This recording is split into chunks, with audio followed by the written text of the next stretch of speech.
你遇过某些女生，她们不但渣，而且又拜金吗？今天我们就来解析一下这些渣女。Hello everyone， 我们是继续说书人。在影片开始之前，帮助我们订阅频道，打开小铃铛。那渣女呢，在西方也有一个词叫做拜金婊子，就是 gold digger。那这个词呢，其实是在1919年的美国戏剧中出现。它一开始是用来只代表想钱想疯了的人，对，并没有说一定是指女性而已。但是呢，这个跟女性缺乏就业的机会有非常大的关系。因为从1880年代开始呢，因为各州还有企业禁止已婚女性工作，单身女性呢，只要她们一旦找到丈夫，就会被解雇。因此呢，在当时，一个女人她们的经济如何稳定，完全取决于她们如何找到一个会照顾她们的男人。哦，难怪会出现。对，因为我的钱都是男生给的，所以我当然要一定得找一个有钱的人嫁。那就像在经济大萧条时期的歌舞女郎一样，她们其实呢都是非常聪明的女性，而且在经济不稳定的状态下，还能够找到谨慎的就业机会。而且在那个时代，经济大萧条，就连很多男性是都没有工作的。对。但是到现在，为什么女性已经可以开始工作了，还有这么多的拜金婊子呢？因为这种文化其实是从长辈那边慢慢传下来的。久而久之呢，有一些女生她从小就被灌输了这种观念，然后呢，长大以后呢，自然而然的也灌输给下一代的这种观念，就是我长大一定要嫁给一个高富帅。就像我们之前讲到迪士尼公主系列，就是他们已经被影响很深了，很可怕。就是他们已经想说，就是说我一定要有人来帮助我，然后我什么都不会。对，就从爸妈也这样讲，卡通也这样讲，那我好像真的什么都不用做。对，我就这么做吧。对，其实很多的直播主还有一些小模，我观察啦，都有这种状况出现，而且他们的价值观都蛮偏差的，因为对他们而言，赚钱太容易了。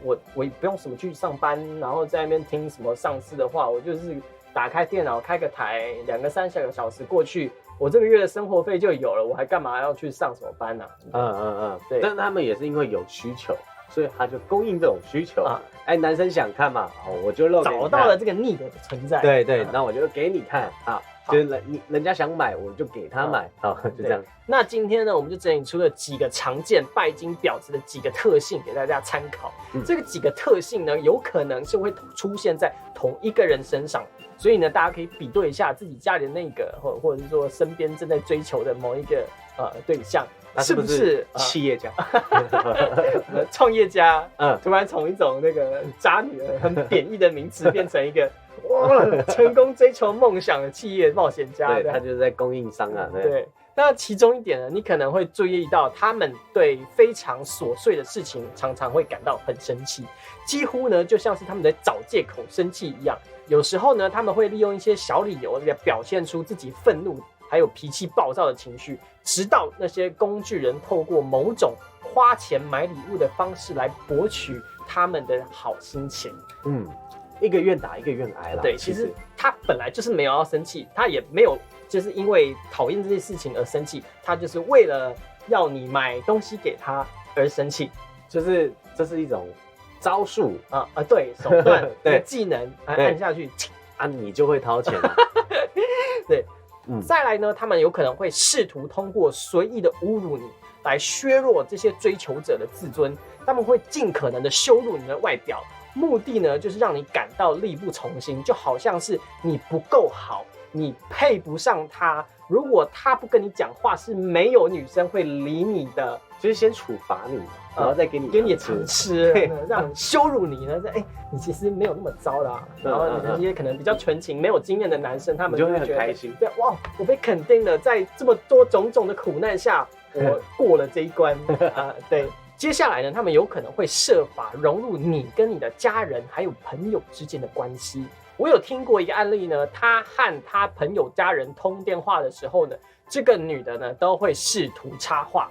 就像他跟他的家人跟朋友通话的时候，他们是没有办法1对1的交谈一样，就是刷一些存在感，然后让对方的家人或者朋友知道说有这个人，对，好像自己是很重要的存在，而且他们甚至是没有在交往的情况。女生的目的就是为了要控制这个人。对，这其实很厉害。可是很多人会这么做，并不是因为他们知道这个原理，而是这种误打误撞。他们就是这样误打误撞的让这些男生能够臣服于他们的这个淫威之下。但是呢，这种行为的动机是什么呢？专业的渣女呢，他们也会摧毁男生独立思考的能力，让这些男生觉得说，如果没有他们甚至自己无法做出最基本的决定。那接着呢，就是要钱的时候呢，这种拜金婊子呢，会开始讲另外一个男的在他身上花了多少钱，就好像是在暗示这个人说，你应该也要在我身上花这么多钱，而且呢，如果你不这么做呢，你就配不上他。他还会这样子让这个男生觉得说你不够好。我是没有遇过这种，可能我比较聪明嘛，但是我有遇过被这种女生利用的男生。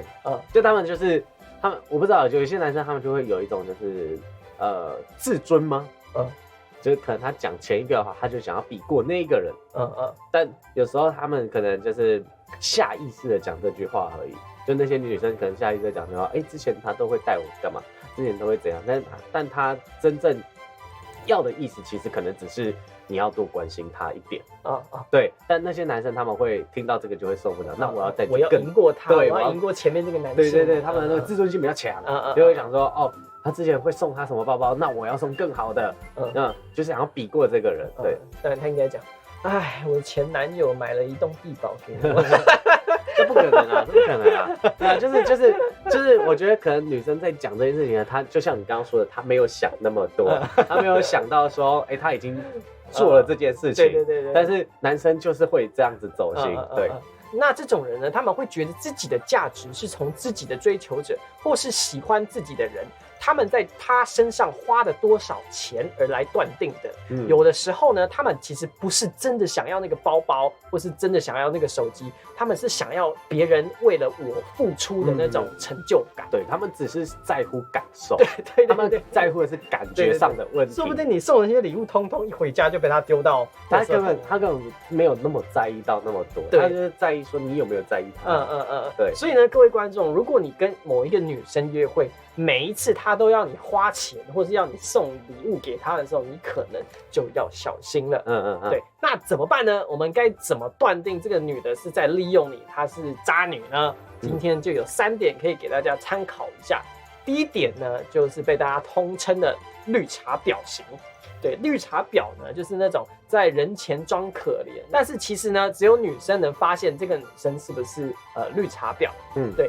其实呢，这种女生的个性形成，往往成因都是因为她们的童年缺乏父母的爱，使得她们忘记了自己正确表达情感的方式，所以呢，会让人家觉得这个人人格分裂。就是我那个高中那一任女友的那个，看电影一定要做走道的那个。对。那第2种呢，就是备胎收集型。备胎收集型呢，就是这个女生其实根本就不喜欢这个男的，但是却跟他暧昧不断，甚至会要求对方送礼、请客吃饭，会同时跟非常多个男生耗着。当他对某一个人感到腻了呢，就会随时把他踢掉。对。我通常听到的这种故事的受害者都是比较那种单纯的宅宅居多，就比较单纯一点啦，比较不知道对方在干嘛。对，而且他们专挑那种家里有钱的宅宅下手。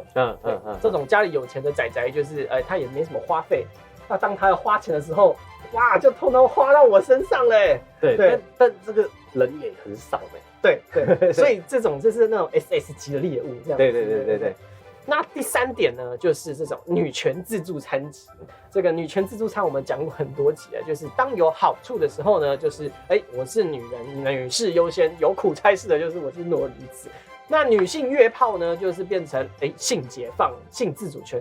那男生约炮就变成肮脏的玩弄感情的渣男。对。那通常呢，他们会觉得说，这个生小孩是女生对人类社会最大的贡献，但通常这种人他们都不婚也不生。对，所以呢，这个结论呢，第1点婊子通常呢不丑也不正，就是通常中间值偏上。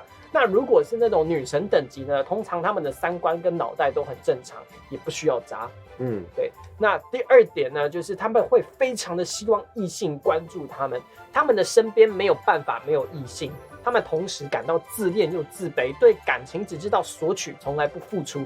所以呢，这种人在结婚之后通常都会离婚，因为男生都受不了，离婚是唯一的解药。对。第3点呢，就是家庭环境通常比较不好，至少是比较一般般。因为一般的渣女背后都有一个渣爸，或者是渣妈，或者是2个都有。有些学起来就是这样。对对对，就是因为他们家长在教育他们的过程，三观是比较偏差的，所以教出来的小孩的三观也是比较偏差的。他们在后天的教育下，会自然形成说，哦，我就是要成为这样子的人，这才是对的，这才是。有些可能是下意识的，就是从小看到大，对，就会变成人生的影响。对。那各位观众们呢，你们有遇过什么样的婊子吗？在下面告诉我们你们的悲惨故事。那我们下部影片见，拜拜。